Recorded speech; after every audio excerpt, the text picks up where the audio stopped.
Alors on va parler d'une question très technique, parce que je disais que dans l'immobilier, souvent ça coûte moins cher de faire les travaux que de les faire soi-même. Et on me dit, coucou, est-ce que tu peux nous faire un tableau récapitulatif sur l'avantage de faire les travaux, s'il te plaît? À chaque fois que je calcule, ça me revient plus cher que par moi-même.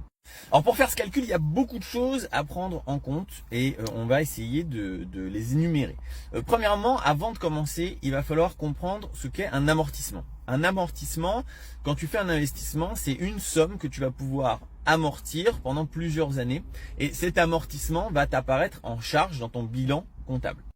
Par exemple, si tu achètes pour 10 000 euros de meubles dans ton appartement, l'amortissement va être sur 5 ans. Et donc tous les ans, on va diviser tes 10 000 euros sur 5 ans. Et donc tous les ans, donc 10 000 divisé par 5 égale 2 000.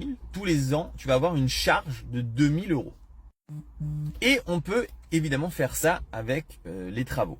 Mais on peut faire ça avec les travaux que si tu as engagé un professionnel pour faire les travaux. Tu ne peux pas amortir ce que toi tu fais.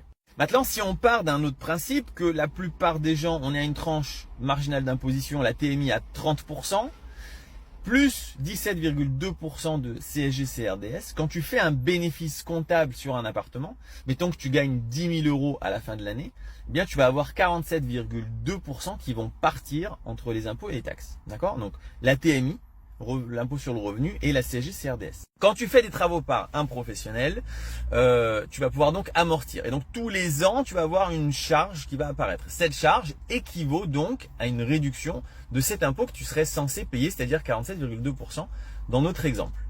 Ce qui veut dire que les travaux, quand tu payes des travaux quelqu'un, en réalité, tu as déjà 50% de réduction sur le prix que tu payes, puisque de toute façon, si tu n'avais pas fait ces travaux-là par un professionnel, tu aurais dû payer 50% de cette facture aux impôts. Mais c'est pas fini.